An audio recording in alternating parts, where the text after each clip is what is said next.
ಇನ್ನು ಹಬ್ಬದ ಶಾಪಿಂಗ್ ಮಾಡ್ಕೊಂಬರೋಣ ಅಂತ ನಾನು, ಮೋನಿ ಮತ್ತು ಅಪ್ಪು 3 ಜನ ಕೂಡ ಮಾರ್ಕೆಟ್ಗೆ ಹೋಗಿದ್ವಿ. ಅಲ್ಲಿ ಏನಾಯಿತು ಅಂತಲೇ ಗೊತ್ತಿಲ್ಲ, ನಾನಂತೂ ಸಖತ್ತಾಗಿ ಬಿದ್ದೆ. ಕಾಲು ಒಂದು ಸ್ವಲ್ಪ ಟ್ವಿಸ್ಟ್ ಆದಂಗೆ ಆಗೋಯ್ತು. ಇನ್ನು ಹಬ್ಬ ಮಾಡ್ದಂಗೆ ಅಂತ ಅಂದ್ಕೊಂಡೆ, ಆದರೂ ಸ್ವಲ್ಪ ಸ್ಪ್ರೇ ಆಯಿಂಟ್ಮೆಂಟ್ ಎಲ್ಲ ಹೊಡ್ಕೊಂಡು ಲೈಟಾಗಿ ಕುಣ್ತಾ ಇದ್ದೆ. ಹಾಗೇ ಕುಣ್ಕೊಂಡು ಹೆಂಗೋ ಹಬ್ಬನ ಮಾಡೋಕ್ಕೆ ಸ್ಟಾರ್ಟ್ ಮಾಡಿಕೊಂಡೆ. ಇನ್ನು ವೀಡಿಯೋ ತೆಗಿಯೋಕ್ಕೆ ಯಾರೂ ಇರಲಿಲ್ಲ, ಹಂಗಾಗಿ ಗಣೇಶ ಗೌರಿನೆಲ್ಲ ತಂದ ಮೇಲೆ ಇಲ್ಲೊಂದು ಸ್ವಲ್ಪ ಡೆಕೋರೇಷನ್ ಮಾಡ್ತಿದ್ದೆ. ಅದನ್ನು ಕ್ಲಿಪ್ಪಿಂಗ್ಸ್ನ ಆ್ಯಡ್ ಮಾಡಿಕೊಂಡೆ ಅಷ್ಟೇ. ಆ್ಯಕ್ಚುಲಿ ಈ ವರ್ಷ ಹಬ್ಬ ಮಾಡೋದು ಬೇಡ, ಅಂದರೆ 3 ವರ್ಷ ಆಗಿತ್ತು ನಾವು ಕೂರಿಸಿ. ಸೊ 3 ಇಯರ್ಸ್ ಕಂಪ್ಲೀಟ್ ಆಗಿತ್ತಲ್ಲ, ಸೊ ಈ ವರ್ಷ ಮಾಡಿಲ್ಲ ಅಂದರೆ ಏನು ಪರವಾಗಿಲ್ಲ ಅಂತಲೇ ಒಂಥರ ಮೈಂಡ್ಸೆಟ್ ಇತ್ತು. ಯಾಕೋ ಏನೋ ಗೊತ್ತಿಲ್ಲ, ತುಂಬ ನನ್ನ ಕೈಲಿ ಆಗಲ್ಲ, ಟಯರ್ಡ್ ಅನಿಸುತ್ತೆ ಅನ್ನೋ ಥರ ಏನೋ ಅನ್ನಿಸ್ತಾ ಇತ್ತು. ಬಟ್ ಸಂತೋಷ್ಗೆ ತುಂಬಾ ಆಸೆ ಇತ್ತು, ಇಲ್ಲ ಮಾಡೋಣ, ಬಿಡೋದು ಬೇಡ, ನನಗೆ ಎಲ್ಲಿ ತನಕ ಆಗುತ್ತೋ ಅಲ್ಲಿ ತನಕ ಮಾಡೋಣ ಅಂತ ಅಪ್ಪು ಹೇಳ್ತಾ ಇದ್ರು. ಬಟ್ ನಾನೇ ಬೇಡ ಬೇಡ ಅಂತ ಅಡ್ಡ ಮಾಡ್ತಾಯಿದ್ದೆ. ಅದಕ್ಕೂ ಏನೋ ಗೊತ್ತಿಲ್ಲ, ಸಕ್ಕತ್ತಾಗಿ ಬಿದ್ದೆ.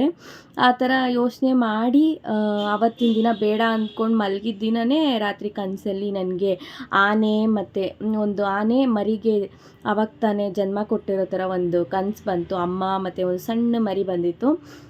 ಅದಕ್ಕೋಸ್ಕರ ನಾನು ಅದನ್ನು ಶೇರ್ ಮಾಡಿದ್ದಕ್ಕೆ ಅಪ್ಪು ಏನಂದರು, ನೋಡು ಗಣೇಶ ಮತ್ತು ಗೌರಮ್ಮನೇ ಬಂದಿರೋದು, ನೀನು ಹಬ್ಬ ಮಾಡಲ್ಲ ಅಂದೆ, ಅದಕ್ಕೋಸ್ಕರ ಕನಸಲ್ಲೆಲ್ಲ ಬಂದಿದ್ದಾರೆ ನೋಡು ಅಂತ ಅಂದರು. ಸರಿ ಆಯಿತು ಹಾಗಾದರೆ ಮಾಡೋಣ ಅಂತ ಹೇಳಿ ಫೈನಲಿ ಡಿಸೈಡ್ ಮಾಡಿ ಮಾಡೋಕ್ಕೆ ರೆಡಿ ಮಾಡಿಕೊಂಡೆ. ಸೊ ನೋಡ್ತಾ ಇರ್ಬೋದು, ಈ ಥರ ಎಲ್ಲ ಡೆಕೋರೇಷನ್ ಮಾಡಿದ್ದೀನಿ ಈ ಸಲ ಸಿಂಪಲ್ಲಾಗಿ. ಎಷ್ಟೇ ಸಿಂಪಲ್ ಮಾಡೋಣ ಅಂದ್ರೂ ಹಬ್ಬ ಅಂತ ಅಂದರೆ ನಾವು ಬಜೆಟ್ ಇಟ್ಕೊಂಡಂತೂ ಮಾಡೋಕ್ಕಾಗೋದೇ ಇಲ್ಲ.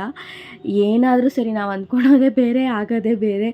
ಎಷ್ಟು ಪುಟಾಣಿ ಗಣೇಶ ತರೋಣ ಅಂತ ಅಂದ್ಕೊಂಡ್ರೂ ಅದು ಒಂದು ಸ್ವಲ್ಪ ಜಾಸ್ತಿ ಆಗೇ ಆಗುತ್ತೆ. ಸೊ ಅಲಂಕಾರ ಎಲ್ಲ ಮಾಡಿದ್ಮೇಲೆ ಈ ಥರ ಕ್ಯೂಟಾಗಿ ಗಣೇಶ ಕಾಣಿಸ್ತಾ ಇದ್ದ. ಆಮೇಲೆ ತುಂಬಾ ವೀಕ್ ಆಗಿದೆ ಅಂತ ಅಂದ್ಕೊಂಡೆ, ಬಟ್ ಈ ಹಬ್ಬದ ದಿನ ತುಂಬಾ ಎನರ್ಜೆಟಿಕ್ ಆಗಿದೆ ನಾನು. ನನ್ನ ಕೈಲಿ ಆಗಲ್ಲ ಅಂದ್ಕೊಂಡಿದ್ದೆ, ಬಟ್ ಸ್ಟಿಲ್ ಕುಣ್ತಾನೆ ಏನೋ ಒಂದು ಸ್ವಲ್ಪ ಮ್ಯಾನೇಜ್ ಆಗೋ ಥರನಾದರೂ ಮಾಡ್ತಾಯಿದ್ದೆ. ಸೊ ಬೆಳಗ್ಗೆ ಪೂಜೆಗೆ ಸ್ಯಾರಿ ಉಟ್ಕೊಂಡಿದ್ದೆ. ನಾನು ಯೂಶ್ವಲಿ ರೆಡಿ ಆಗೋಣ ಅಂತ ಅಂದ್ಕೋತೀನಿ, ಬಟ್ ಯಾಕೋ ಒಂದು ಸ್ವಲ್ಪ ಒಂದು ವರ್ಷದಿಂದನೇ ಅನ್ಬೋದು, ಯಾವ ಹಬ್ಬ ಕೂಡ ನಾನು ಸರಿಯಾಗಿ ಮಾಡೋಕ್ಕೆ ಆಗ್ತಾ ಇರಲಿಲ್ಲ. ಬಟ್ ಈ ಸಲ ಈ ಹಬ್ಬ ಮಾತ್ರ ತುಂಬಾ ನನಗೆ ಸ್ವಲ್ಪ ಸಂತೋಷ ಆಯಿತು. ಪರವಾಗಿಲ್ವೇ, ಹೆಂಗೋ ಒಂದು ಸ್ವಲ್ಪ ಆ್ಯಕ್ಟಿವಾಗಿ ಮಾಡಿದ್ದೀನಿ ಅಂತ. ಸೊ ನೋಡ್ತಾ ಇರ್ಬೋದು, ಲೈಟಾಗಿ ಕುಣ್ಕೊಂಡು ಇಲ್ಲಿ ಅಡುಗೆ ಎಲ್ಲ ಮಾಡ್ತಾಯಿದ್ದೆ. ಇನ್ನು ಬೆಳಗ್ಗೆ ನಾಷ್ಟ ಹೋಟ್ಲಿಂದನೇ ಅಪ್ಪು ತಂದುಕೊಟ್ರು. ಇನ್ನು ಮಧ್ಯಾಹ್ನಕ್ಕೆ ನಮ್ಮಿಬ್ಬರಿಗೆ ಪಲಾವ್ ಮಾಡಿಕೊಂಡೆ. ಇನ್ನು ನೈವೇದ್ಯಕ್ಕೆ ಅಂತ ಕಾಬೂಲ್ ಕಡಲೆಕಾಳೆಲ್ಲ ಚೆನ್ನ ಕಾಳೆಲ್ಲ ಹಾಕಿ ಅದಕ್ಕೆ ಕಾಳು ಉಸ್ಲಿ ಮಾಡಿದ್ದೆ. ಆಮೇಲೆ ಸ್ವಲ್ಪ ಡ್ರೈ ಫ್ರೂಟ್ಸು ಮತ್ತು ಪಂಚ್ ಕಜ್ಜಾಯ, ಆಮೇಲೆ ಪಂಚಾಮೃತ ಇಷ್ಟು ಮಾಡಿ ನೈವೇದ್ಯಕ್ಕಿಟ್ಟೆ ಅಷ್ಟೇ. ಇನ್ನು ಒಬ್ಬಟ್ಟೆಲ್ಲ ಮಾಡ್ತೀನಿ ಅಂತ ಅಂದೆ. ಒಬ್ಬಟ್ಟು, ರವೆ ಉಂಡೆ, ಅಟ್ಲೀಸ್ಟ್ ರವೆ ಉಂಡೆ ಮಾಡೋಣ ಅಂತನಾದರೂ ಪ್ಲ್ಯಾನ್ ಇತ್ತು. ಬಟ್ ನಾನು ಚೆನ್ನಾಗಿ ಮಾಡಲ್ಲ ಅಂತನೋ ಇಲ್ಲ ಸ್ಟ್ರೈನ್ ಆಗುತ್ತೆ ಇವಳಿಗೆ ಅಂತನೋ ಗೊತ್ತಿಲ್ಲ. ಬಟ್ ಅಪ್ಪು ಬೇಡ ನೀನೇನು ಮಾಡಬೇಡ, ಸಾಕು, ಇಲ್ಲ ಯಾರೂ ತಿನ್ನಲ್ಲ, ಸಾಕು, ಇಷ್ಟೇ ಸಾಕು ಅಂತ ಹೇಳ್ತಾ ಇದ್ರು. ಸರಿ ಆಯಿತು ಅಂತ ಹೇಳಿ ನಾನು ಜಾಸ್ತಿ ಏನು ರಿಸ್ಕ್ ತೊಗೊಂಡಿಲ್ಲ. ಆಮೇಲೆ ಹೂವು ತೊಗೊಂಬಂದಿದ್ವಲ್ಲ, ಸಿಕ್ಕಾಪಟ್ಟೆ ಚೆನ್ನಾಗಿರೋ ಹೂವು ಕೊಟ್ಟಿದ್ರು. ಹಾರ ಅದು ತುಂಬ ಫ್ರೆಶ್ ಆಗಿತ್ತು. ಸಾಯಂಕಾಲ ತನಕನೂ ತುಂಬ ಫ್ರೆಶ್ ಆಗಿತ್ತು. ಅದಕ್ಕೆ ವೇಸ್ಟ್ ಮಾಡೋದು ಬೇಡ ಅಂತ ಹೇಳಿ ಅದೇ ಹಾರನ ತೆಗೆದು ಮೇಲೆ ಇನ್ನೊಂದು ಗಣೇಶ ಇತ್ತಲ್ಲ, ಆ ಗಣೇಶಗೆ ಹಾಕಿ ನಾವಿಲ್ಲಿ ಈಗ ಬೇರೆ ಹಾರ ಹಾಕಿದ್ವಿ. ಗೌರಮ್ಮಂಗೆ ಮಾತ್ರ ಹೂವು ಬಿಟ್ಟೇ ಇಲ್ಲ ಸಂತೋಷು. ಎಲ್ಲ ಹೂವನೂ ಬೆಳಗ್ಗೆನೇ ಹಾಕಿ ಖಾಲಿ ಮಾಡಿಬಿಟ್ಟಿದ್ರು. ಎಷ್ಟು ಹೂವು ತಂದುಕೊಟ್ರು ಅವರಂತೂ ಒಂದೇ ಒಂದು ಬಿಡಿ ಹೂವು ಕೂಡ ಬಿಡೋದಿಲ್ಲ, ಎಲ್ಲ ಹಾಕ್ಬಿಟ್ಟಿರ್ತಾರೆ. ಹಾಗಾಗಿ ಗೌರಮ್ಮಂಗೆ ಹೂವನೇ ಇರಲಿಲ್ಲ. ಅಯ್ಯೋ ಏನು ಮಾಡೋದು ಅಂತ ಅಂದ್ಕೋತಾ ಇದ್ದೆ. ಆದರೆ ಅಷ್ಟೊತ್ತಿಗೆ ಅಮ್ಮ ಬಾಗ್ನದಲ್ಲಿ ಮಲ್ಲಿಗೆ ಹೂವು ಎಲ್ಲ ತೊಗೊಂಬಂದಿದ್ರು. ಅದನ್ನೆಲ್ಲ ಹಾಕಿ ನಾವು ಪೂಜೆ ಮಾಡಿದ್ವಿ. ಇನ್ನು ನನ್ನ ಹತ್ರ ಒಂದು ಸಣ್ಣ ಟೈಲರಿಂಗ್ ಮಿಷಿನ್ ಇದೆ. ಅದು ಯಾಕೋ ಸ್ವಲ್ಪ ರಿಪೇರಿ ಆಗಿಬಿಟ್ಟಿತ್ತು, ಅಂದರೆ ಹೊಲ್ಗೆಗಳು ಸರಿಯಾಗಿ ಬರ್ತಾ ಇರಲಿಲ್ಲ. ಇನ್ನು ಅಮ್ಮ ಬಂದ್ರಲ್ಲ, ಸರಿ ಆಯಿತು ಅಂತೇಳಿ ಅಮ್ಮಂಗೆ ಕೊಟ್ಟೆ. ಈ ಡ್ರೆಸ್ನ ಕೂಡ ಅಮ್ಮ ಇವಳಿಗೆ ಅಂತ ತಂದು ಕೊಟ್ಟರು. ಇವಳು ಯೂಶ್ವಲಿ ಈ ಥರ ಬಟ್ಟೆ ಹಾಕಲ್ಲ, ಹೆಂಗೋ ಈ ಸಲನೇ ಹಾಕ್ಕೊಂಡಿದ್ದಾಳೆ, ಏನೂ ಚುಚ್ತಾ ಇಲ್ಲ ಅಂತ ಹೆಂಗೋ ಹಾಕ್ಕೊಂಡ್ಳು. ಅದಕ್ಕೆ ಅದೊಂದು ಕ್ಲಿಪ್ಪಿಂಗ್ಸ್ ತೊಗೊಂಡೆ.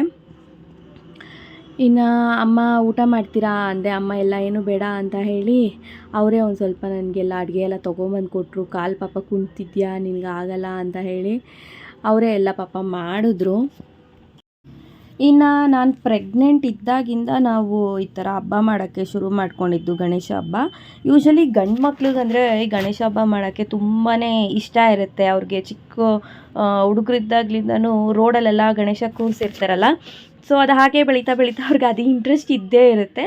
ಅಂದರೆ ಕೆಲವ್ರು ಮನೆಗೆ ಗಣೇಶನ ಕೂರಿಸೋದು ಬರಲ್ಲ ಅಂತಾರೆ, ಕೆಲವರು ಕೂರಿಸಿದ್ರೆ ಬರುತ್ತೆ ಅಂತಾರೆ. ಸೊ ನಮ್ಮಲ್ಲೇನೂ ಆ ಥರ ಇದ್ದಿರಲಿಲ್ಲ, ಹಂಗಾಗಿ ನಮಗೆಲ್ಲ ಸ್ವಲ್ಪ ಭಯ ಇತ್ತು, ಏನು ಕೂರಿಸ್ಬೋದಾ ಹೇಗೆ, ನಮಗೆ ಆ ಪದ್ಧತಿ ಇಲ್ಲ ಅಂತ. ಆದರೆ ಸಂತೋಷ್ ಇಲ್ಲ ಕೂರಿಸ್ಬೇಕು ಅಂತಲೇ ತುಂಬ ಡಿಸೈಡ್ ಆಗಿಬಿಟ್ಟಿದ್ರು. ಸರಿ ಆಯಿತು ಅಂತ ಹೇಳಿ ನಾನು ಆವಾಗ ಪ್ರೆಗ್ನೆಂಟಲ್ಲಿದ್ದೆ. ಆ ವರ್ಷದಿಂದ ನಾವು ಗಣೇಶ ಹಬ್ಬನ ಕೂರಿಸೋಕ್ಕೆ ಸ್ಟಾರ್ಟ್ ಮಾಡಿದ್ದು. ಬಟ್ ನಮಗೇನೋ ಅದು ಚೆನ್ನಾಗಿ ಆಗಿ ಬಂದಿದೆ. ನಮಗೆ ಗಣೇಶ ಕೂರಿಸ್ದಾಗಿಂದ ಒಂದು ಸ್ಟೆಪ್ ಬೈ ಸ್ಟೆಪ್ ಇಂಪ್ರೂವ್ಮೆಂಟ್ ಅಂತ ಹೇಳ್ಬೋದು ಅಷ್ಟೇ. ತೀರಾ ಏನಂತಾರೆ ಮನಸ್ಥಿತಿ ಚೆನ್ನಾಗಿಲ್ಲದೆ ಅಯ್ಯೋ ಆಗಲ್ಲ ಆ ಥರ ಎಲ್ಲ ಅನ್ನೋ ಥರ ಏನಿಲ್ಲ, ನೆಮ್ಮದಿಯಾಗಿ ಇದ್ದೀವಿ ಅಂತ ಹೇಳ್ಬೋದು ಅಷ್ಟೇ. ಇದು 4ನೇ ವರ್ಷ ನಾವು ಕೂರಿಸ್ತಾ ಇರೋದು. ಇನ್ನು ಈ ವರ್ಷ ನಮ್ಮ ಅತ್ತೆ ನನಗೂ ಒಂದು ಸೀರೆನ ಕೊಟ್ಟರು. ಸೊ ಅದನ್ನು ತೋರಿಸ್ತಾ ಇದ್ದೆ, ಇಲ್ಲಿ ಮೋನಿ ಅದನ್ನೇ ಬಿಚ್ಚಿ ತೋರಿಸ್ತಾ ಇದ್ದಾಳೆ. ಅದು ಫುಲ್ ಸ್ಯಾರಿ ಹೇಗಿದೆ ಅಂತ ಹೇಳಿ ನಾನು ನೆಕ್ಸ್ಟ್ ವಿಡಿಯೋದಲ್ಲಿ ತೋರಿಸ್ತೀನಿ. ಆಮೇಲೆ ಬಾಗ್ನ ಐಟಮ್ ಎಲ್ಲ ನಮ್ಮಮ್ಮ ಈ ವರ್ಷ ತೊಗೊಂಬಂದರು.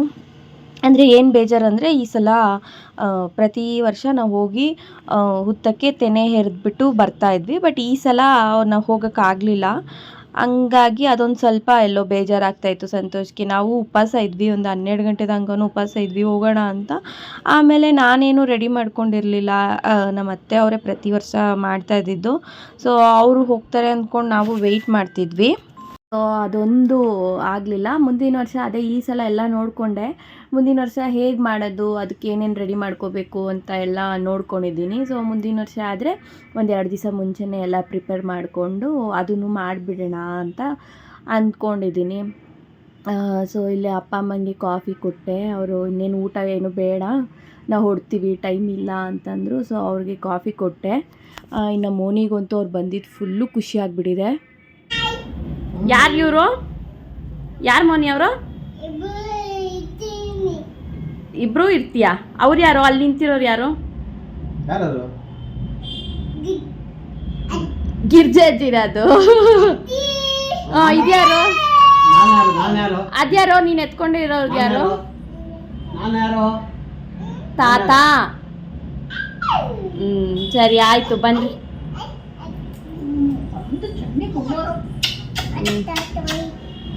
ಕುಣ್ಣಿ ನಮ್ದು ಹೂವೆಲ್ಲ ಕೀಳ್ತಾಳೆ, ಮುಂದೆ ಒಂದು ಕುಣ್ಣಿ.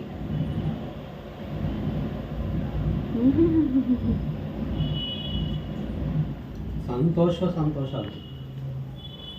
ಯಾರೋ ಬಂದ್ಬಿಟ್ಟವ್ರಲ್ಲ ನಮ್ಮ ಮನೆಗೂ. ನಮ್ಮ ಮನೆಗೆ ಯಾರು ಬರಲ್ವಲ್ಲ, ಯಾರು ಬರಲ್ಲ. ಯಾರಾದ್ರೂ ಬಂದ್ರೆ ಹಿಂಗೆ ಹೋಗಿರೋದಿನ್ನ ಹಬ್ಬ ಇರೋ ನನಗೇನಂತೆ ಕರ್ಕೊಂಡು ಹೋಗ್ರಿ, ಹೆಂಗೂ ನಾಳೆ ಬರ್ತೀನಲ್ಲ ನಾನು, ಕರ್ಕೊಂಡು ಹೋಗಿರಿ. ಬೆಳಗ್ಗೆ ಎದ್ದು ನಾನು ಬರ್ತೀನಿ ಅಷ್ಟೇ. ಅಮ್ಮ ಇಲ್ಲೇ ಇರ್ತೀಯ? ಅಜ್ಜಿ ಜೊತೆ ಹೋಯ್ತಪ್ಪ ಮನೆಗೆ? ಇಲ್ಲೇ ಇರ್ತೀನಿ. ಅಜ್ಜಿ ತಾತ ಜೊತೆ ಏನು ಹೋಗಲ್ವಾ? ಇಲ್ಲ ಹೋಗಲ್ಲ. ಸರಿ ಆಯ್ತು, ಓಡಮ್ಮ. ಬಾಯ್. ಬಾಯ್ ಮಾಡ್ಬಿಡಪ್ಪ ಅವ್ರಿಗೆ. ಹೋಗಿ ಆಟೋ ಇಟ್ಕೊಂಡು ಹೋಗ್ರಿ ನೀವು. ಓಡ್ರಿ. ಬಾಯ್ ಹೇಳಿದ್ಲ ನಡಿ. ಸರಿ ಇಟ್ಕೊಳ್ಳ ಇವಳ. ಇಲ್ಲೇ ಕೂತ್ಕೋ, ಅವ್ರು ಹೋಗ್ಲಿ. ಬರಪ್ಪ. ಈಗ ತಾನೇ ಹೇಳ್ದೆ ತಾನೆ ನೀನು. ಏನ್ ಬೇಡ, ಆಟೋದಲ್ಲಿ ಅಲ್ಲ, ಆಟೋ ತಗೊಂಬನ್ರಿ ಹೋಗೋಣ. ಇಲ್ಲ ಕಾರಲ್ಲಿ ಹೋಗೋಣ, ನಿಮ್ ಕಾರಲ್ಲಿ ಹೋಗೋಣ. ನೀನ್ ಇಲ್ಲೇ ಇರ್ಬೇಕು, ನಾನು ಹೋಗ್ತೀನಿ.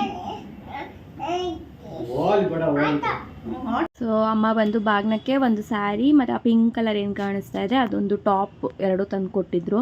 ಸೊ ಈ ಬ್ಲೌಸ್ಗೆಲ್ಲ ಆಲ್ರೆಡಿ ಎಂಬ್ರಾಯ್ಡಿಂಗ್ ಎಲ್ಲ ರೆಡಿ ಇತ್ತು. ಇನ್ನು ಹೂವನ್ನ ಅದೇ ಹೇಳಿದ್ನಲ್ಲ, ಅದನ್ನೇ ಫಸ್ಟ್ ಗೌರಮ್ಮಂಗೆ ಮುಡಿಸಿ ಆಮೇಲೆ ನಾನು ಅದನ್ನು ನಾಳೆ ಮುಟ್ಕೊಳ್ಳೋಣ ಅಂತ ಹೇಳಿ ದೇವರಿಗೆ ಫಸ್ಟು ಮುಡಿಸ್ದೆ. ಇನ್ನು ಟೈಮ್ ಆಯಿತು ತೆಗಿಬೇಕು ಅಂತ ಹೇಳಿ ಲಾಸ್ಟ್ ಪೂಜೆ ನನ್ನ ಕೈಲೇ ಮಾಡಿಸಿದ್ರು ಅಪ್ಪು. ಯೂಶ್ವಲಿ ಅವರೇ ಮಾಡ್ತಾರೆ, ಬಟ್ ಅವ್ರಿಗೆ ಒಂದೊಂದು ಸಲ ಒಂದೊಂದು ಥರ ಮೂಡು. ಸೊ ಈ ಸಲ ನೀನೇ ಮಾಡು ಅಂತ ಹೇಳಿದ್ರು. ಬೆಳಗ್ಗೆ ಎಲ್ಲ ಅವ್ರು ಮಾಡಿದ್ರಲ್ಲ, ಹಂಗಾಗಿ ನೀನೇ ಮಾಡು ಅಂದರು. ನಾನಂತೂ ಇವತ್ತು ತುಂಬಾ ಎನರ್ಜಿಯಿಂದ ಇದ್ದೆ, ತುಂಬ ಖುಷಿಯಲ್ಲೂ ಕೂಡ ಇದ್ದೆ. ಆಚೆ ಕಡೆ ಎಲ್ಲ ಯೂಶಲಿ ಏರಿಯಾದಲ್ಲೆಲ್ಲ ಟ್ಯಾಂಕರ್ ತರಿಸಿರ್ತಾರಲ್ವ, ಹಾಗಾಗಿ ಸಂತೋಷ್ ಹೋಗಿ ನೋಡ್ಕೊಂಬಂದರು ಎಲ್ಲಾದರೂ ತರಿಸಿದಾರ, ಎಲ್ಲೋಗ್ಬಿಟ್ಟು ಬಿಟ್ಬಿಟ್ಟು ಬರೋಣ ಗಣೇಶನ ಅಂತ. ಆದರೆ ಈ ಸಲ ಯಾಕೋ ನಮ್ಮ ಏರಿಯಾದಲ್ಲಿ ತರಿಸೇ ಇರಲಿಲ್ಲ. ಹೋದ ವರ್ಷ ಎಲ್ಲ ತರಿಸಿದ್ರು, ಬಟ್ ಈ ವರ್ಷ ಯಾರು ಒಂದೇ ಒಂದು ಟ್ಯಾಂಕರ್ನ ಕೂಡ ತರಿಸೇ ಇರಲಿಲ್ಲ. ಸರಿ ಇನ್ನೇನು ಮಾಡೋದು ಅಂತೇಳಿ ಮನೆಯಲ್ಲೇ ಒಂದು ದೊಡ್ಡ ಟಬ್ ತೊಗೊಂಡು ಅದಕ್ಕೆ ನೀರೆಲ್ಲ ತುಂಬಿಸಿ ರೆಡಿ ಮಾಡಿ ಸೊ ಮನೆಯಲ್ಲೇ ವಿಸರ್ಜನೆ ಮಾಡಿದ್ವಿ. ಹೆಂಗೋ ಪುಟಾಣಿ ಗಣೇಶ ಆಗಿರೋದ್ರಿಂದ ಇಲ್ಲೇ ವಿಸರ್ಜನೆ ಮಾಡಿದ್ವಿ. ಮತ್ತು ಈ ನೀರನ್ನು ನಾವೇನು ವೇಸ್ಟ್ ಮಾಡಲ್ಲ, ಎಲ್ಲದನ್ನೂ ಗಿಡಕ್ಕೆ ಹಾಕ್ಬಿಡ್ತೀವಿ, ಅದೆಲ್ಲ ಫುಲ್ ಕರಗಿದ್ಮೇಲೆ. ಮತ್ತು ಆ ಮಣ್ಣು ಅಷ್ಟೇ ಆ ನೀರು ಜೊತೆಗೇ ಪಾಟ್ಗಳಿಗೆ, ಗಿಡ ಇರೋ ಪಾಟ್ಗಳಿಗೆ ಹಾಕ್ಬಿಡ್ತೀವಿ ಅಷ್ಟೇ. ಸೊ ಎಲ್ಲೂ ಅದು ತುಳ್ದಂಗೆ, ಅದು ಯಾವುದೇ ರೀತಿ ಒಂದು ಅಪಚಾರನೂ ಕೂಡ ಆಗದೆ ಇರೋ ಥರ ಮಾಡ್ಕೊಂಬಿಡ್ತೀವಿ. ಸೊ ಎಲ್ಲ ನಮ್ಮ ನಂಬಿಕೆ, ಭಕ್ತಿ. ಸೊ ಖುಷಿಯಾಗಿ ಕಳಿಸ್ಕೊಟ್ಟಿದ್ದೀನಿ. ಮತ್ತು ಮುಂದಿನ ವರ್ಷ ಇನ್ನೂ ಗ್ರ್ಯಾಂಡಾಗಿ ಮಾಡೋ ಥರ ನನಗೆ ಶಕ್ತಿ ಕೊಡಪ್ಪ ಅಂತ ಕೇಳಿ ನಾನು ಈ ವರ್ಷ ಗಣೇಶನ ಕಳಿಸ್ಕೊಟ್ಟಿದ್ದೀನಿ. ಗಣೇಶ ಮತ್ತು ಗೌರಮ್ಮ ಇಬ್ಬರೂ. ನೋಡೋಣ ದೇವರು ಹೆಂಗೆ ಕೊಡ್ತಾನೆ, ಏನು ಮಾಡ್ತಾನೆ ಅಂತ. ಇನ್ನು ಅಪ್ಪ ಅಮ್ಮ ಕೂಡ ಹೊರಡಕ್ಕೆ ರೆಡಿ ಆದರು, ಬಟ್ ಮೋನಿ ಯಾಕೋ ಬಿಡ್ತಾರೆ. ಅವಳು ಎಷ್ಟು ಹುಷಾರಾಗಳು ಗೊತ್ತಾ. ಹೌದು, ಬೇಡ ಹೋದ್ ಲಂಗ ಹೆಂಗಿಂಗ ನೀನು ಹೋಗ್ಬಾ, ಡ್ಯಾಡಿ ಜೊತೆ ನಾನು ಬರ್ತೀನಿ ಹಿಂದ್ಗಡೆ. ಹೋಗ, ಅಪ್ಪನ ಜೊತೆ ಹೋಗ, ತಾತನ ಜೊತೆ ಹೋಗು. ಬಾ ನೋಡ್ಕೊಂಬರೋಣ ಬಾ. ಡ್ಯಾನ್ಸ್ ಮಾಡ್ತಾರಂತ ಅಲ್ಲಿ ಬೊಂಬೆ ಆನೆ ಎಲ್ಲ ಬಂದಿದೆ, ಬಾ ನೋಡ್ಕೊಂಬರೋಣ. ಸಿಂಹ ಅಲ್ಲ ಇವಂತೂ ಅಷ್ಟೇ. ಬೇಡ, ಅದೆಲ್ಲ ಬೇಡ. ಸರಿ ಬಾಗು, ಬೆಳಗ್ಗೆ ಬರ್ತೀನಿ ಹೋಗೈತಿ ತಕ್ಷಣ. ಬಿಡಲ್ಲ ಅಂತೀಯ, ಬಿಟ್ಟರೆ ಕರ್ಕೊಂಡು ಹೋಗಲ್ಲ ಅಂತೀಯ. ಕರ್ಕೊಂಡು ಹೋಗು, ಬೆಳಗ್ಗೆ ಬರ್ತೀನಿ. ಅವಳಿದ್ರೆ ಸರಿ. ಆಮೇಲೆ ಅಲ್ಲಿ ಬಂದ್ಬಿಟ್ಟು ಅಮ್ಮೆ ಅವಳ ಹೇಗೋ ಯಾಮಾರಿಸಿ ಅಪ್ಪ ಅಮ್ಮ ಕೂಡ ಹೊರಟ್ರು.